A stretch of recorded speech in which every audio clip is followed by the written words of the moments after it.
Statistics show 1 in 8 couples in the United States has trouble getting pregnant. More and more of these couples are turning to fertility treatments to conceive. But that comes with a hefty price tag.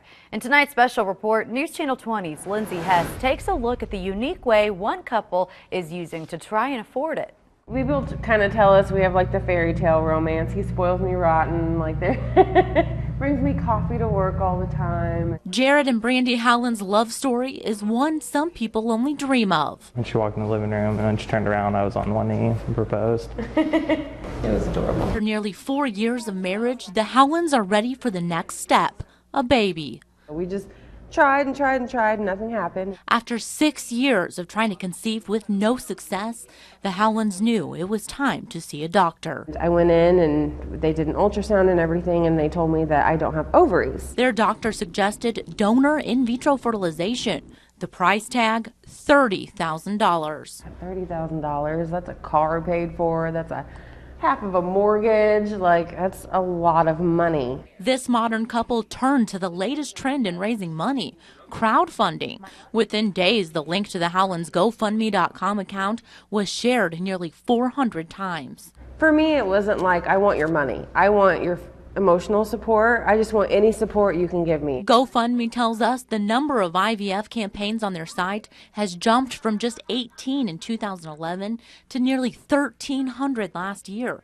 In 2014, nearly $1.3 million was raised on the site supporting IVF campaigns. But Dr. Elizabeth Yuko, a bioethicist who specializes in reproductive ethics, says most of these parents aren't considering the privacy rights of their future child. And details such as their genetic origins, the way they were conceived, are available online to the public to see. That takes that away from the parents and, more importantly, the child, and they have no control over who can access this extremely private information, not just immediately, but for years to come. Some donors may even expect something in return. Like a regular update on how the child is doing, or it could be nothing. I mean, that's, again, up to the parents. But that's something that if people do contribute, they think they might be owed something, or they might have some sort of role. As crowdfunding for IVF continues to grow in popularity, many are concerned whether these couples can afford to raise a child.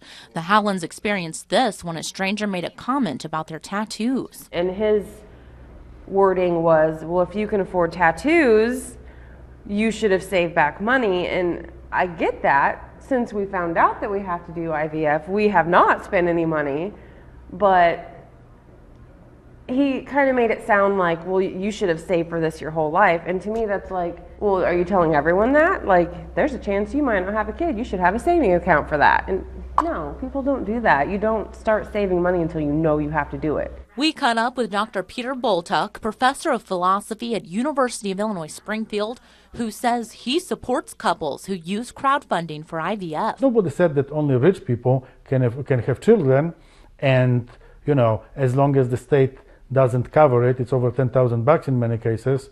We shouldn't expect everybody to be able to come up with this kind of money. A friend of the Howlands has volunteered to be an egg donor. That cuts their cost down to $16,000 just for one shot at IVF. And there's no guarantee the procedure will work. We don't even think about that. That's not in our radar. It's going to happen. And plus, it'd just be nice to have the opportunity to do it, Not doing it and not knowing if it's going to happen is a lot worse than doing it and it not happening. At least we knew, at least we tried. Right. The Howlands GoFundMe account is currently at just over $550. With some money saved in the bank, they're still several thousands of dollars away from their goal. She's my world, so just to give her that opportunity to actually become a mother and to be a father.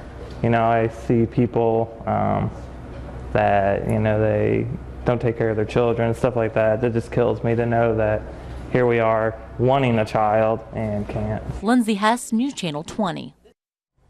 Jared and Brandy say adoption is not out of the question, but that process can sometimes be even more expensive than IVF.